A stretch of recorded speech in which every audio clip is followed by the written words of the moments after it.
not be the two classes you think of, but nonetheless, there are two distinct classes in America, and we have to break up. You don't get freedom peacefully. Anyone who is depriving you of freedom isn't deserving of a peaceful approach. We declare our right on this earth to be a man, to be a human being, to be respected as a human being, to be given the rights of a human being by any means necessary. Welcome to the Unrestrained Thoughts Podcast, a Utah-based program that focuses on ideas, politics, culture, and the current events going on in the world around us, whether locally or globally. I'm your host, David Iglesias.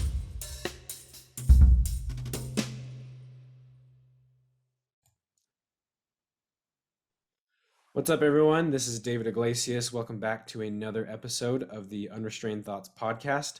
Today I have another great special guest. I'm joined here with Dan McKnight. He is the founder and chair of Bring Our Troops Home, which is an incredibly important organization right now. Dan, why don't you go ahead and tell people what it is you do and a little bit of your story around how this happened. Sure. Again, my name is Dan McKnight. I'm a 13-year veteran of the United States military. I served in the Marine Corps for 3 years, and then the Army for 10 years, including a tour in Afghanistan from 2005 to 2007. When I was in Afghanistan, I was there as a member of the Idaho Army National Guard. We were an attack helicopter battalion. And at the time, I was I bought hook, line, and sinker into the Bush Doctrine and all the purposes for going to war. And Bush was my dude, and I was there. I was down for the fight. I re-enlisted in the National Guard after 9/11 because I knew that the Apache helicopter unit out here in my hometown, National Guard, would be the ones called on to go fight, and I wanted a piece of it. And the National Guard at the time hadn't been much of the United States military's offensive operation. So the National Guard would backfill when the active duty went to war, but they wouldn't actually deploy themselves. But that changed early in the war in Afghanistan. They started using National Guard because of the pace of the mission. We were fighting war in Iraq and Afghanistan. We had troops stationed in Africa and all across the Horn of Africa. And so they needed the National Guard's bodies and equipment and training and expertise to help wage these multiple wars that our country was engaged in. The problem was that the active duty military hadn't trained with the National Guard, and nobody wanted to take control. Nobody wanted to take command of the National Guard troops that were in country. And we were assigned to the 82nd Airborne and to the 10th Mountain Division. And neither one of them really wanted us as part of their cadre of personnel. And when it came to logistics, we had no real outlet. We had guys that were needing boots and goggles and uniforms and gloves and things that soldiers need, body armor. And there was no supply chain for us to access because, again, 10th Mountain and 82nd didn't want anything to do with the National Guard.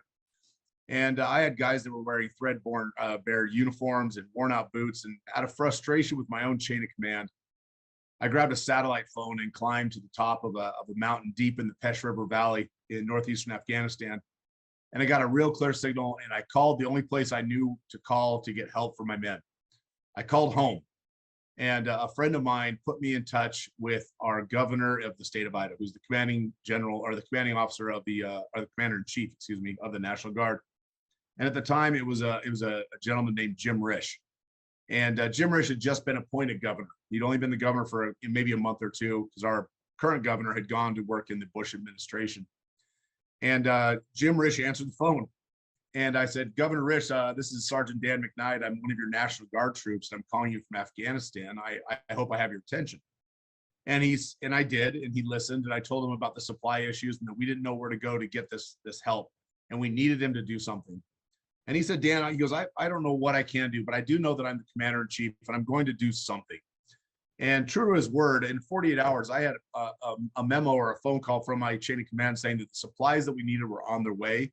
And then they took away my satellite phone, right? They weren't happy with me calling home to the governor. It made them look bad. And so I always held Jim Risch up on this kind of pedestal as a hero. He'd gone out of his way.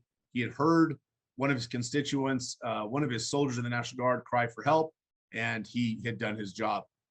And I came home from the war very disillusioned about the process. I felt like we didn't have a mission there. I felt like we were fighting more amongst ourselves than we were fighting an established enemy. We were building roads only to see them blown up the next day. We were helping build schools and water treatment facilities and securing their elections. But at the same time, we didn't have a clear mission, and our rules of engagement were messed up.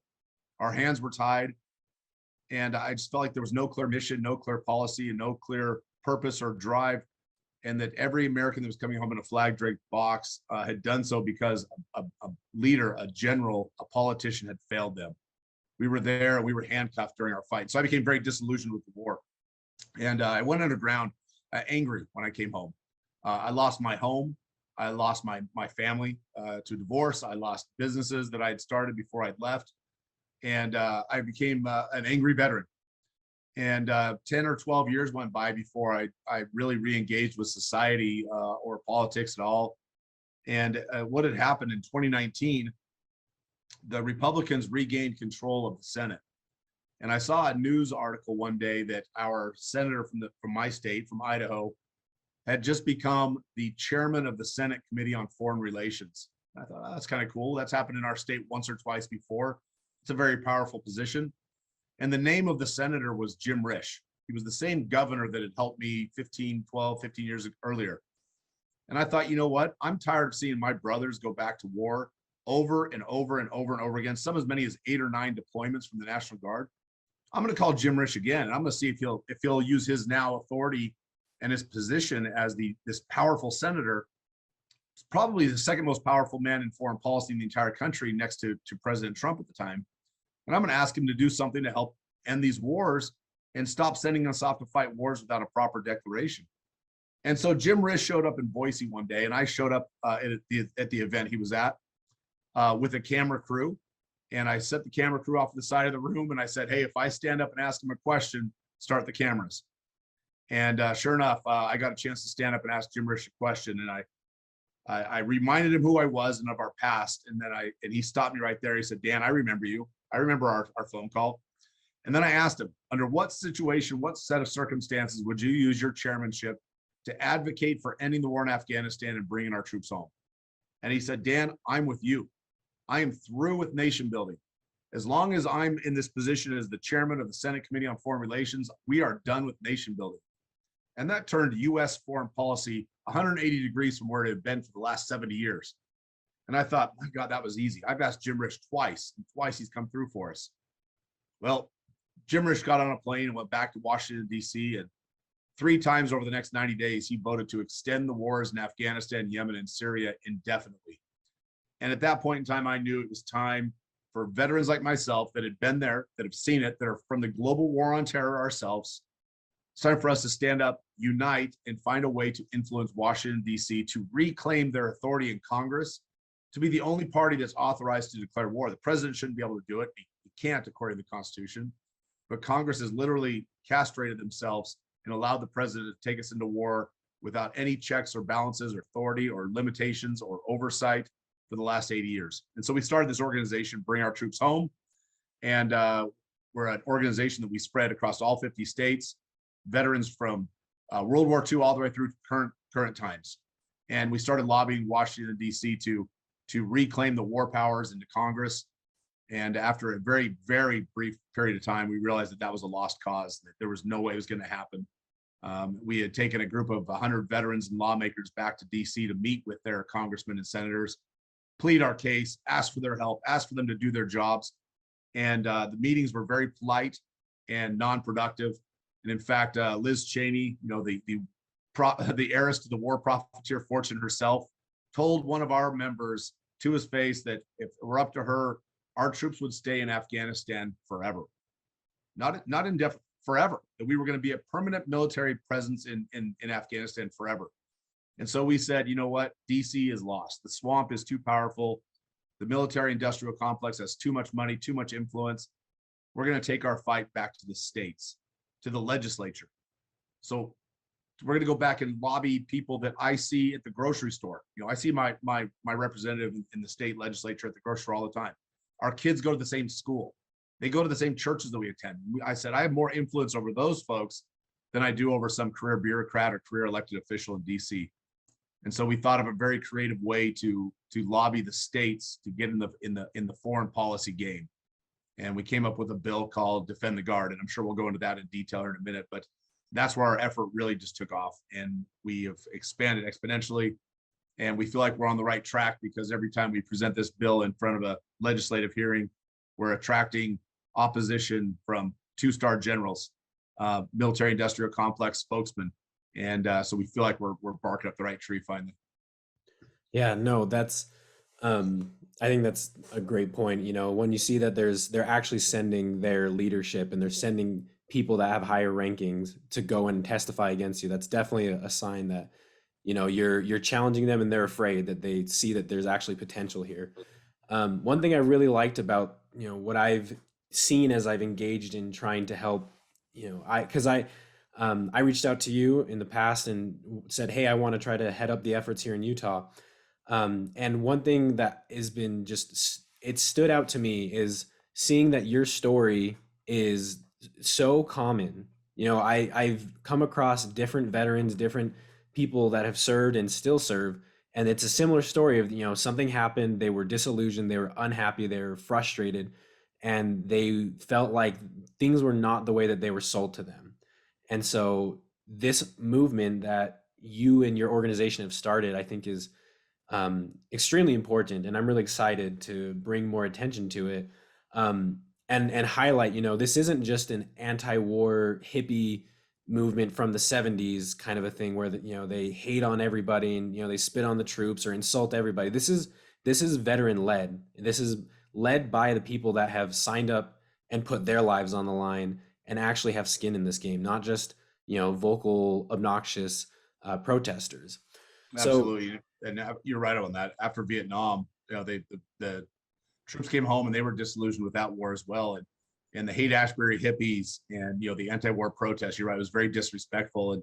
And the Veterans for Peace movement that came out of Vietnam, it was not well received by the American populace. It was seen as counterculturist and outside of mainstream. But I mean, look at most of our members. Most of us still maintain some military bearing, right? Still got a little bit of a fade haircut going. We still remain physically fit. We're active in society.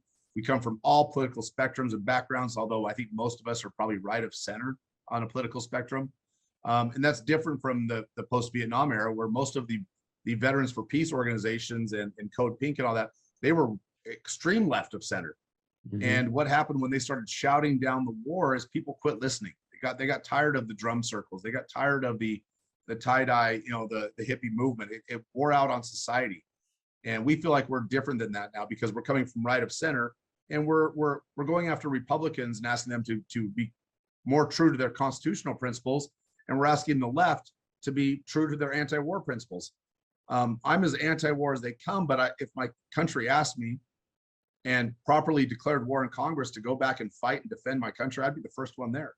And so we're not this giant anti-war movement more than we are a follow the Constitution. If we have to go to war, then there better be a defined purpose. We better do it with the proper authority. And we better support the troops when they do go and allow them to complete the mission and come home.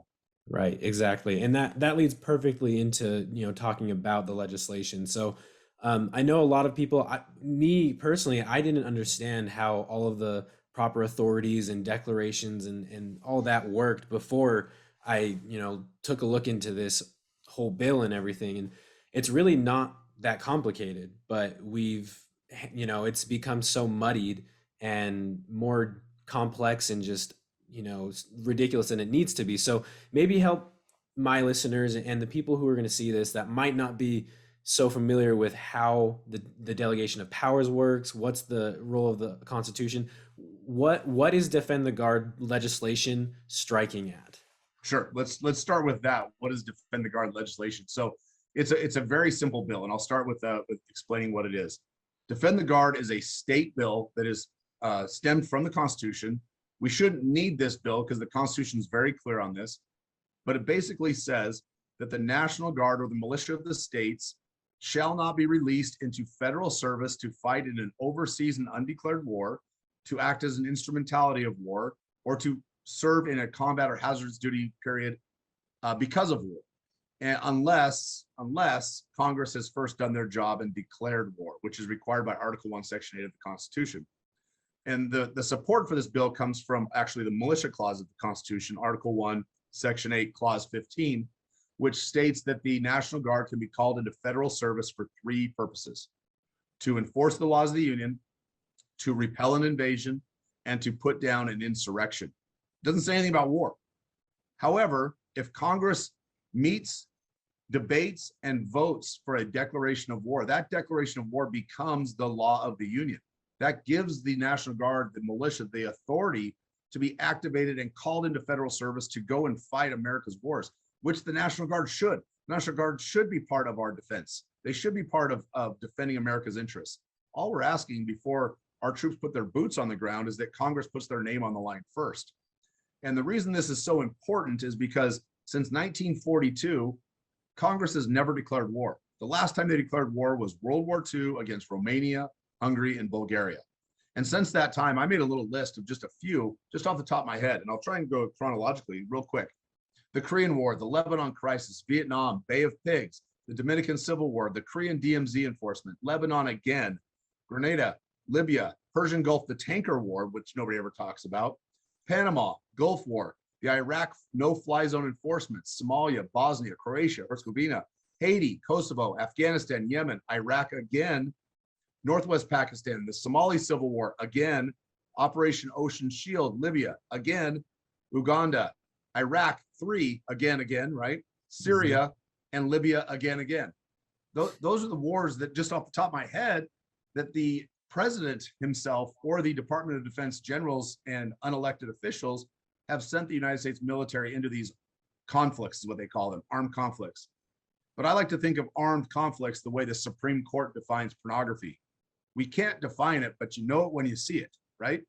Mm-hmm. If there's a bullet flying at you and you're returning a bullet in the other direction, you are in war, correct?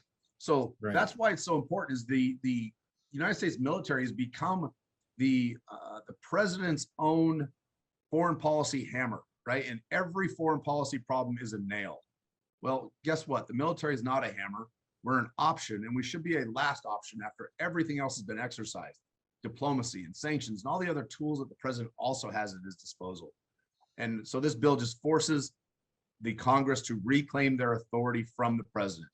No single man or woman should ever have the authority and power to take United States from a state of peace into a state of war. Never.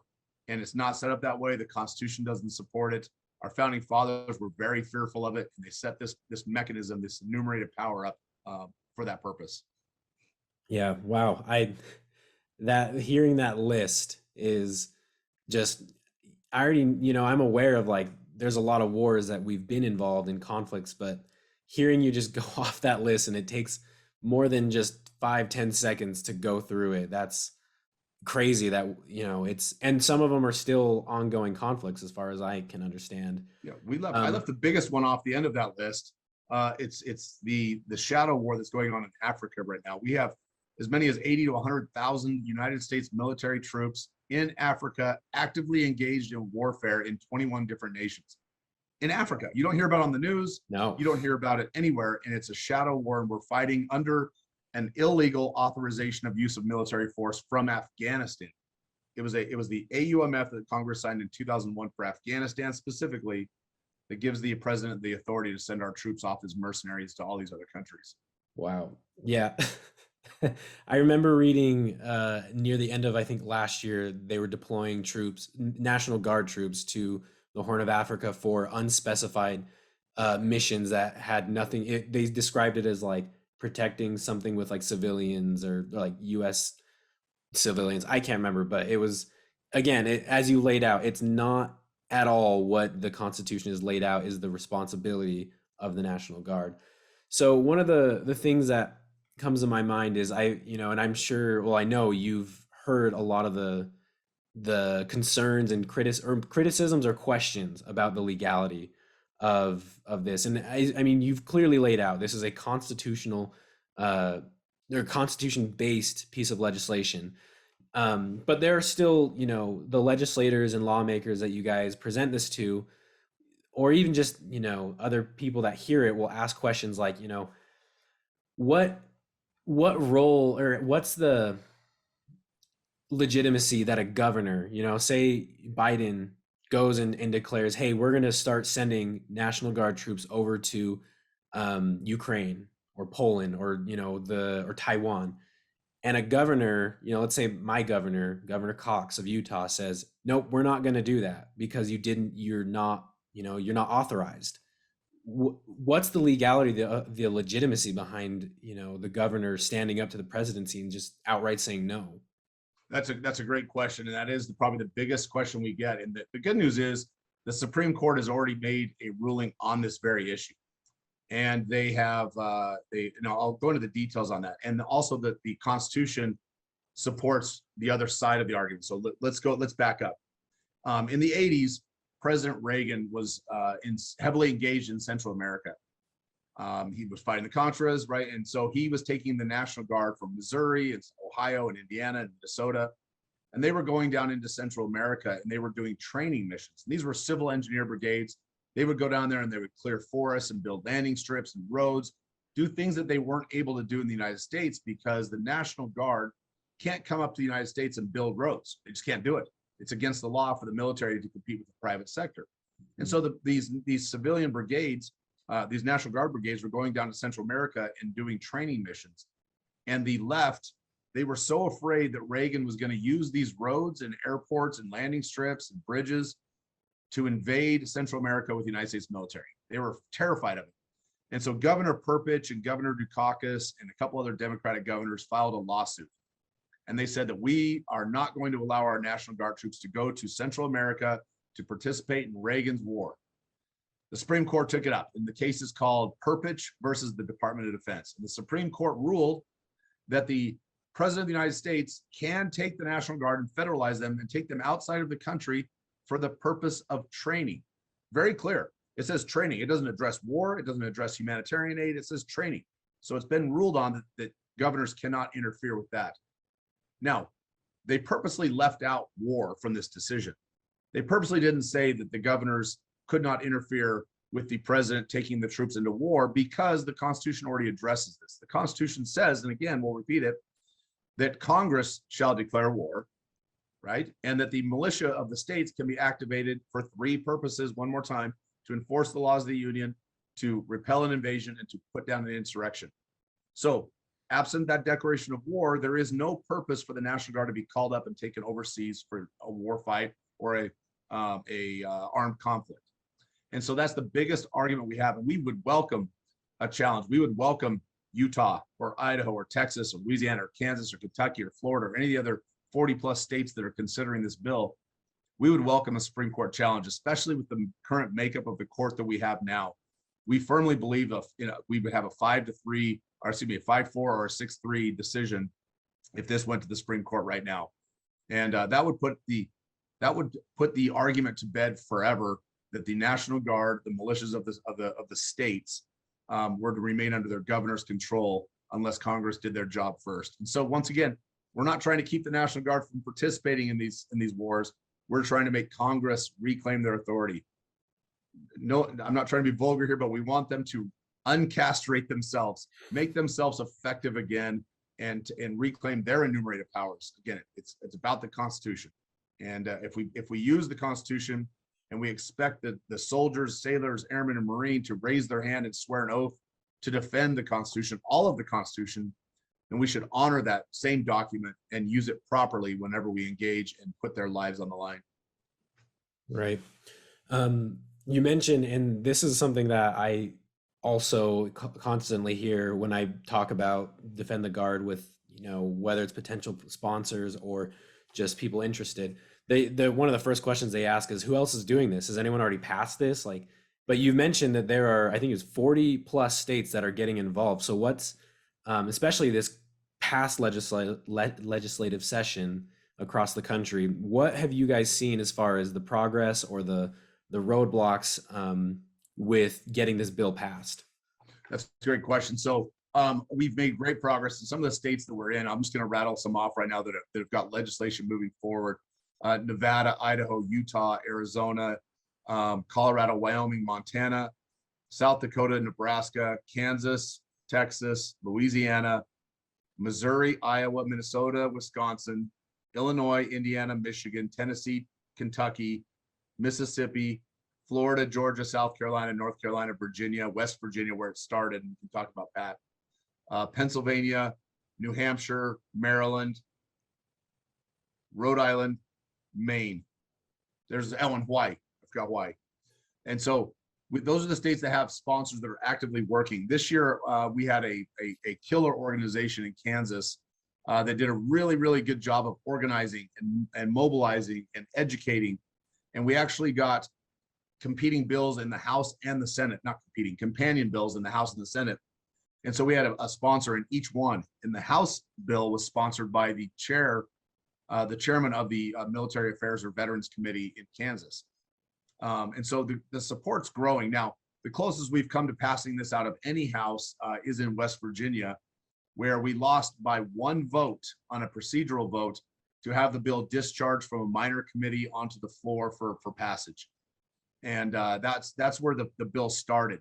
West Virginia delegate Pat McGeehan, he's kind of our OG. He's our original gangster, Defend the Guard. He started this. We borrowed it from him, repackaged it, and labeled it Defend the Guard, and now we're carrying it across the country. And Pat is a global war on terror veteran. He's a graduate of the Air Force Academy. He's an intelligence officer. He's an accomplished author, working on his doctorate in philosophy. He's brilliant.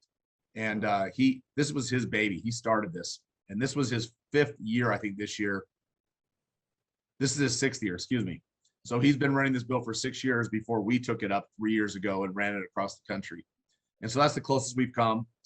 We've had incredible hearings in Michigan, in Texas, Kansas, Florida, Idaho. We had the bill was defeated in Idaho by a chairman who essentially lied about the vote. He called for a voice vote, and it was overwhelmingly in favor. The ayes were overwhelming. And because it wasn't a roll call vote, he gavelled out and said the bill was defeated, got up and walked out of the room. We've passed resolutions that support this bill in Montana and in South Dakota.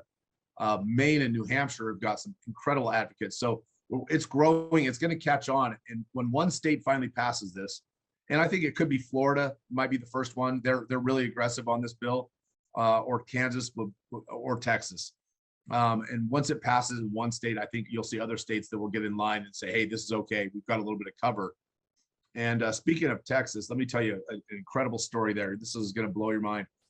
Our sponsor down there is Brian Slayton. He was a freshman Liberty legislator. He was very kind of from the Ron Paul camp, that Liberty.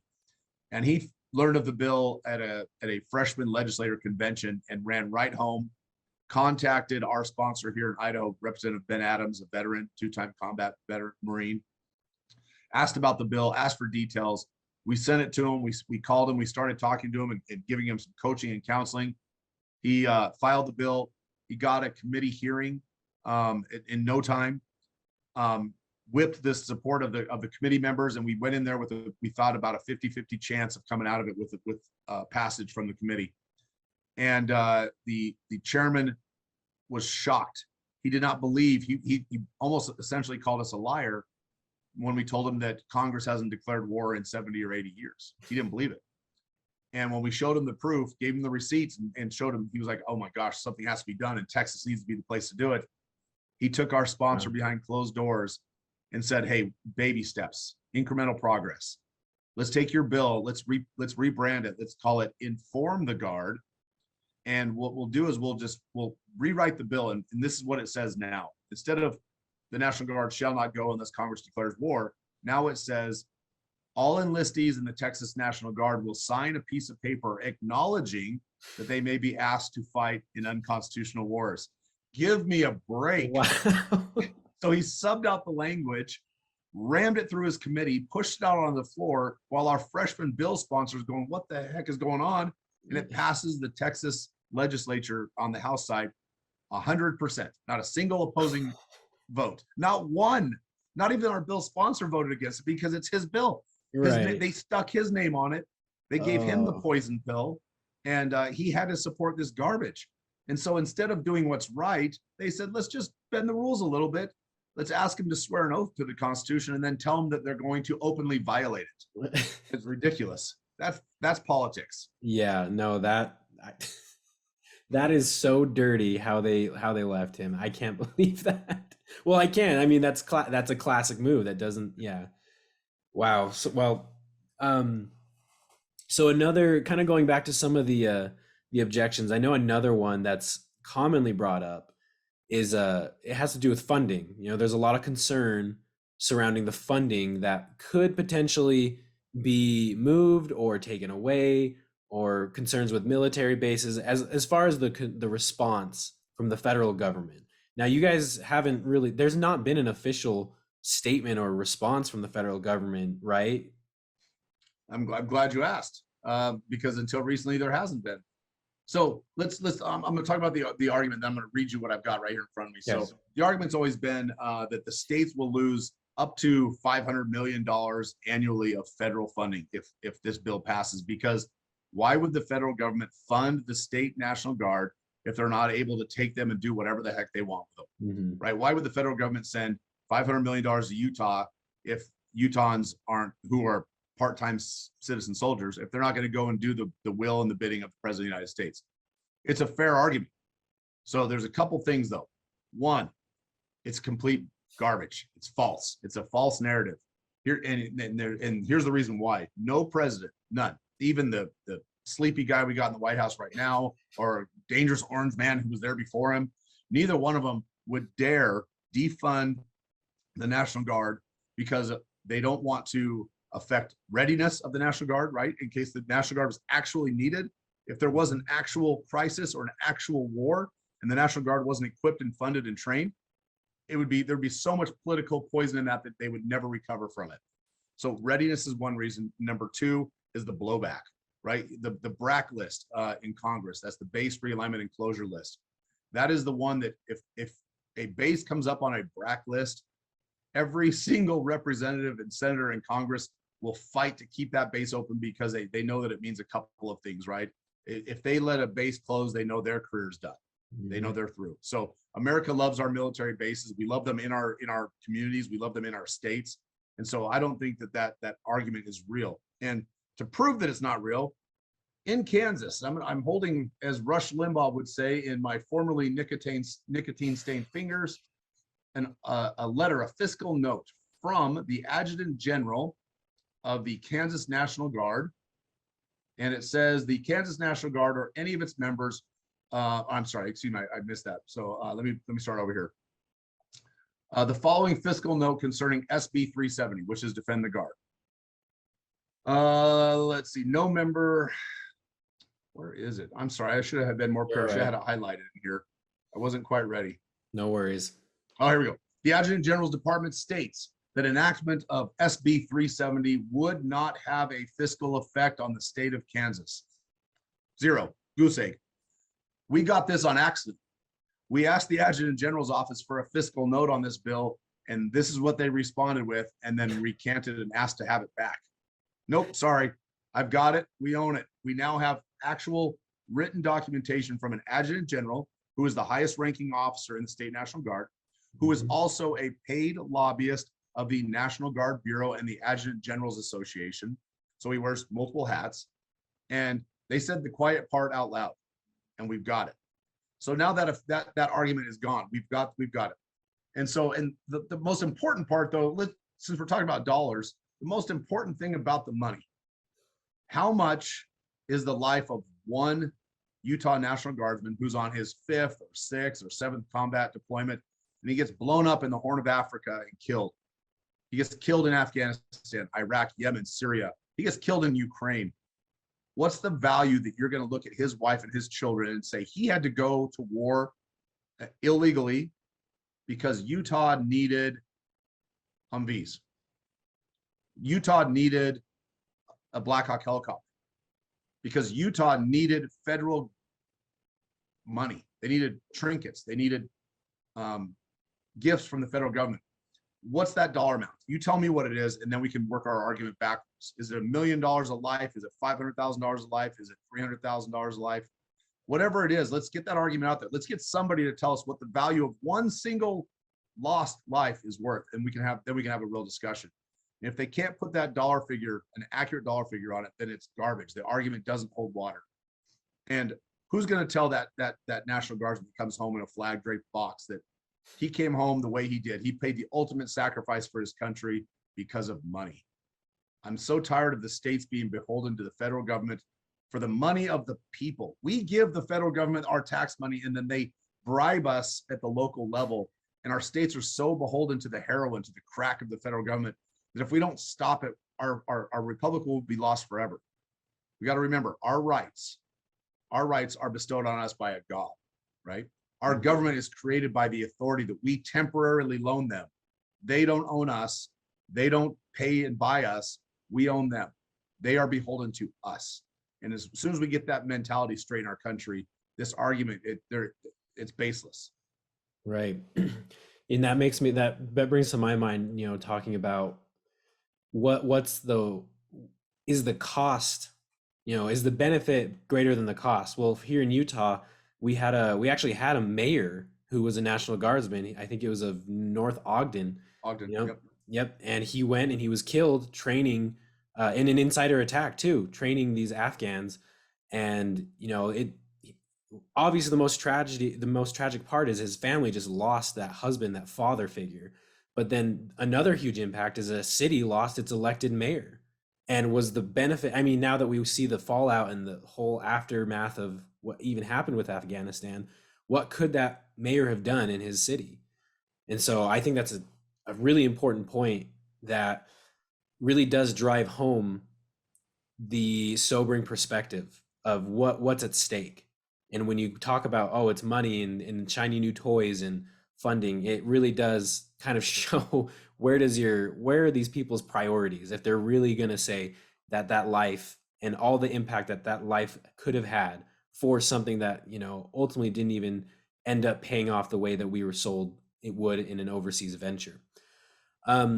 So I kind of want to transition this into now an opportunity to maybe speak directly, if you would or could, to any potential, well, I guess there's two people I have in mind that might be listening or eventually hear this.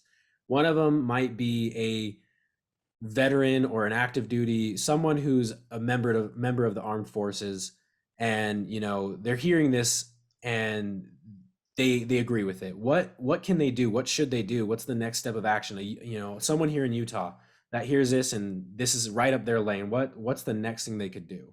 Yeah, there's a couple options. One, we offer education services. That's what we are. We're a 501c4, and we can help educate lawmakers, activists, citizens on this issue. So if there is a sponsor, and veterans of the military do make the best sponsors of this bill, because who's going to look at a veteran who's been there, who maybe has a Purple Heart or came home with a little bit of PTSD or a combat action badge and saw real combat? Who's going to look at them and tell them they don't know what they're talking about? So we love veterans that are serving the legislature to sponsor this bill. And the first thing I would encourage them to do is to contact us at defendtheguard.us and hit the contact button, or dan@bringourtroopshome.net is the email, and ask for help. We will help you draft the legislation. We have model legislation, but we can help get it into your legislative services office and get it drafted so that it fits in your state code, so it's specific to your state. Number two, we have members of our organization that volunteer to help train you as a legislator, help train you to build out a team of activists in your community. We have materials that you can help whip the vote in your own house of the legislature, whether it's the House or the Senate. And we have strategies to help build effective hearings. The worst thing you can do is to have a hearing on any topic and open it up for public discussion and testimony and have everybody go in and for 3 hours repeat the same talking points, right? This bill is so nuanced. You should have someone that's always willing to testify about the effects of war, the personal costs of war, about the constitutionality of going to war without a declaration, about the cost benefit analysis, about Title 10 and Title 32 orders. And if you go in there with a strategy for these hearings, you can cover a lot of material and never repeat anything and keep the committee hearing engaged. So we'll help train with that. Help building citizen activists to be able to do phone banking and knocking on doors and visiting the Capitol building and influencing their elected officials. Those are all things that we can help do. But the most important thing is become educated on the topic and become a champion. We will give you as much support. We will give you as much as you need or ask for. We'll give you more than you ask for, but you have to know the topic. You have to be educated, and we can help you get that way very quickly. We've got a lot of resources. Yeah, and I can attest to that. I mean, I've definitely been consistently bothering you and Diego a lot over questions and resources. So, um, I also wanted to highlight, you actually addressed the second group because I mentioned there's two. There's the veterans and then also potential sponsors, and you already addressed that. So perfect. So as far as veterans and members of just the community that maybe just have an interest in this, there's two places you can go. One, defendtheguard.us again, and there's a place where you can sign up for the email contacts, and you can get regular information. You can follow that. You can track the bill in your state. I don't think we have a Utah bill. No, we don't. We weren't able to get one in for this Yep. session, unfortunately. So on the website, if you just click on your state, you'll find if there is a bill there, you'll be able to track it and watch the progress. Mhm. If there's not a bill in your state, you can suggest a member of your legislature on that same link, and we'll reach out and contact them and say, hey, you were recommended by one of your constituents. Another place you can go for some really, really good information is bringourtroopshome.us. That's our parent organization, and Defend the Guard is our project. So Bring Our Troops Home is where veterans can go and become part of a community of like-minded veterans who believe that if we do need to go to war, that we should do it properly. And you won't get any real anti-war material from us. You're not going to get the tie-dye, drum circle stuff. You're going to get real constitutional arguments. We're going to show you people in the national stage, members of Congress that support this philosophy, and you'll see the growing movement. And in fact, veterans should know this, that a poll was conducted in 2019 by the Pew Research Center, and they polled veterans and active duty military members, and they asked them about the war in Iraq and Afghanistan specifically. 76% of veterans and active duty military said that the war in Afghanistan and Iraq wasn't worth it, and it had gone on for too long. 76%. You can't get 76% of people to agree that today is Thursday, right? It's not going to happen. And so veterans, you're not alone. It's not a popular position to say out loud in the military because your job is to do or die, right? It's not my question to ask why. It is my job to do or die. That's a military mantra that we're taught from day one. And in the military, you're taught to keep your head down, avoid politics, and just do your job. But if this country is going to be saved, it's going to take leadership of veterans, those that have literal skin in the game, that are willing to write a check to their country up to the value of their own life in defense of the country. It's going to take us to restore the proper role of the military in our foreign policy and our constitutional republic. Awesome. You guys also do have a war powers pledge or something of the sort on your, can you talk about that a little bit for anyone who it applies to? Yeah, so on bringourtroopshome.us, we have we call it a war powers pledge. And it's basically, here it is. We send this out to members of Congress specifically, and you can see it right there, and or candidates for Congress. And it says that and this is Brian Smith, who's running for a 2nd congressional district in Idaho against possibly one of the worst Republican congressmen in the entire country, Mike Simpson. Brian Smith wrote, I, Brian Smith, pledge to the citizens of my state that I will insist that Congress exercise the constitutional authority granted solely to the legislative branch to declare war.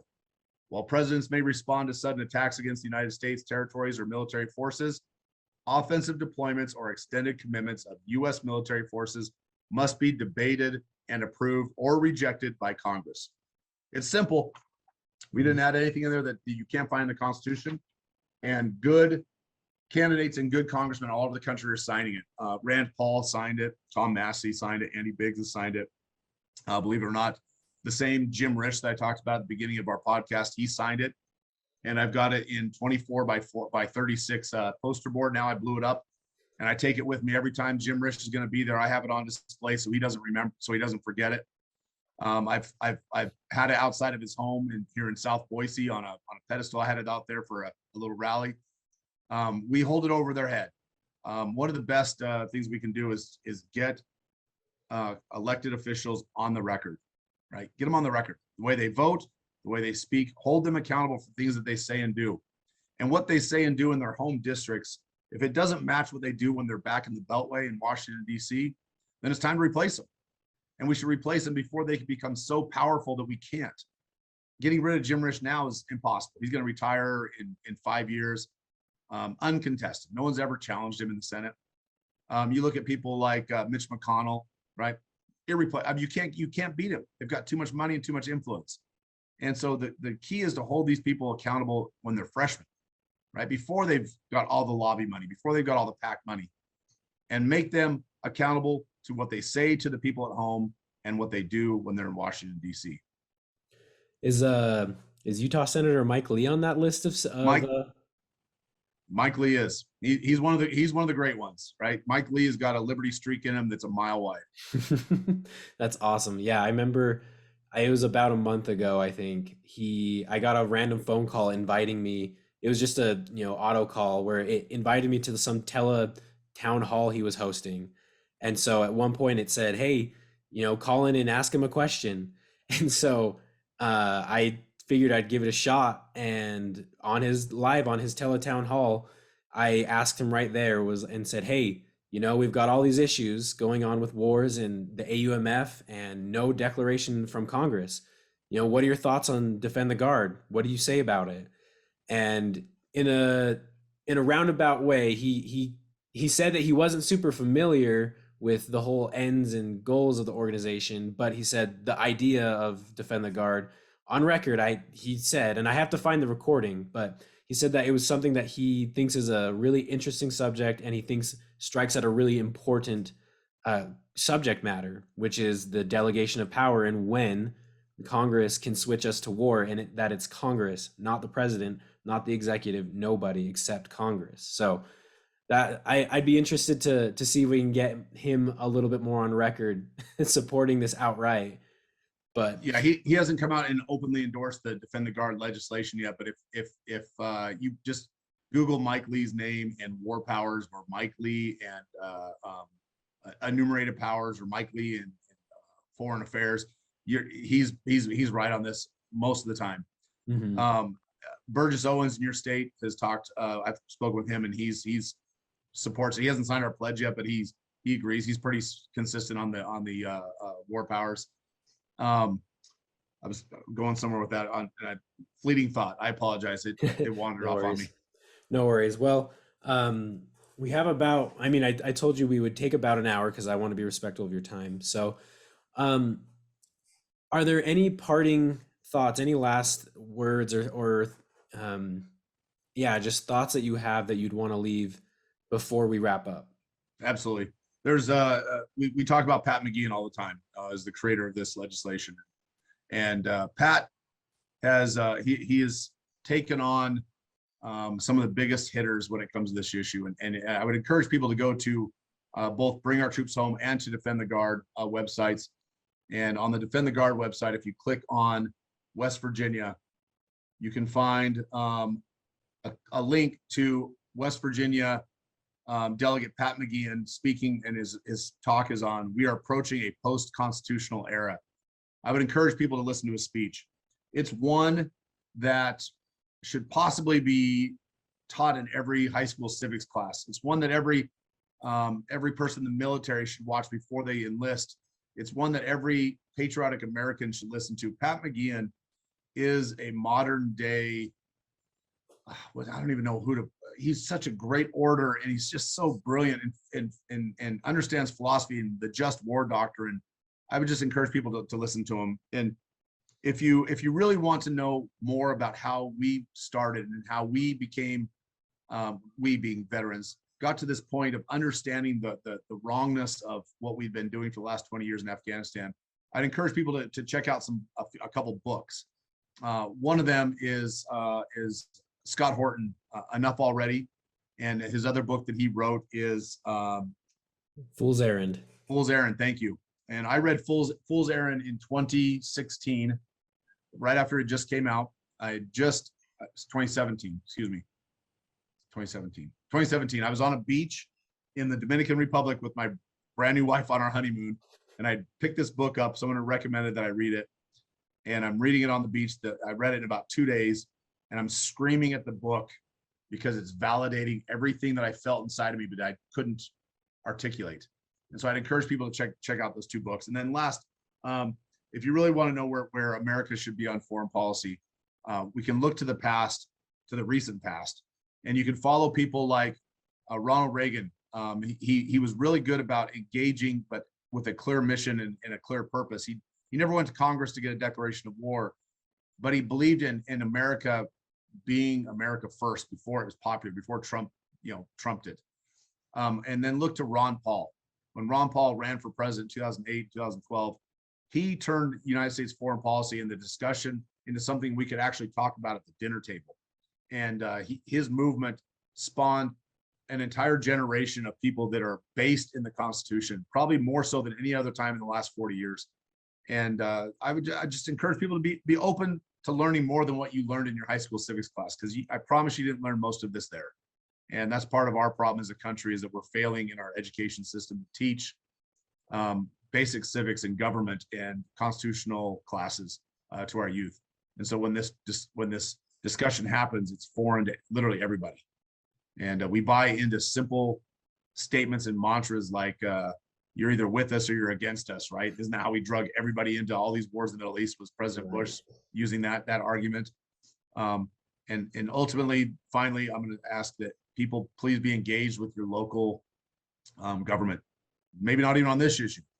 Be engaged. If your legislators, you should have two representatives in your district and one senator. And if they don't know you by name, by sight, that's your fault. Make yourself known to them. Make it uncomfortable for them for when they vote wrong. Make it uncomfortable for them when they're walking down the soda aisle at the grocery store and they see you coming the other direction. Make them turn on their feet and walk away, and then chase them down and ask them about a vote, about a topic, about an issue. Be respectful, but engage with them. If they don't know you, you have no weight, no credibility with them whatsoever. And then all we are then at that point is just protesters. We're just angry, sign waivers. Be effective. Don't be the loud guy on the bullhorn at the corner of Main and First. Instead, be the guy that's the agent for change. I think the word that sums up everything that's been going on, like between the movement, between what you were just saying, would be accountability. I think Amen. All of this is just about making sure that those who have been put in charge are held accountable for what it is they're doing. Dan, thank you so much. Where can people find, you've mentioned bringourtroopshome.us, defendtheguard.us. Where can they find you and maybe some of the other guys that you work with that help with this? So where can you find me? I do have social media, but if you ask me what it is, it's Dan McKnight on Facebook, Dan McKnight on Twitter. Okay. Yeah, I don't know what my handle is. I don't know. I'm a boomer. Look at me. I got gray hair. But if you find Bring Our Troops Home, you'll know us when you see us. Bringourtroopshome.us. If you go to the bottom, you can follow us on social media there. Defendtheguard.us, same thing. We've got the links at the bottom. And then if you find in your heart to donate and help the cause, there's several ways you can do it at either one of those websites, or you can go to our supporters club. It's a private club that we have called the 10-7 Club. That's TENSEVEN club.com. And what that is, 10-7, October 7th, was the day that U.S. boots first hit the ground in Afghanistan illegally without a declaration of war. And we never want to forget that date because it's changed our nation forever. So the 10-7club.com, you can go there. We give away to our members for a $10 monthly reoccurring donation. You'll get a sticker and a patch. You'll get a hand written addressed letter. And then you'll be entered into every drawing that we have. We do them about quarterly, where we give away guns. We've given away a custom AR-15. We've given away an incredible bullpup shotgun. We just gave away my favorite sidearm just last Thursday, a Glock 19 concealed carry that I carry daily. And so we try to engage that way. And we have a lot of members that are $10 a month donors, and that's what funds all of the work that we do, is those private small donations. So I would encourage anybody that if they can spare $10, that's probably the best return on your investment. Awesome. Great. Well, I might also add, there is a Facebook page for the Utah Defend the Guard that has been started. So that way we can measure what's going on here, how many people are getting on board. So please do go check out Dan McKnight and his organization, Bring Our Troops Home. Go visit the websites, get involved, help out with this, because this is, I would say, especially right now with the climate between ending Afghanistan and now with Russia, Ukraine, I would say this is a bill that actually is extremely relevant to what's going on right now. So, Dan, thank you so much for your time and for everything you've done with your group. And hopefully we can start seeing if not by the end of, well, maybe it's already ended for all the states in the legislative session, but by next year, I'm hoping that we can start seeing some real serious progress and victories. So thank you. And everyone, thank you for tuning in. Have a good night.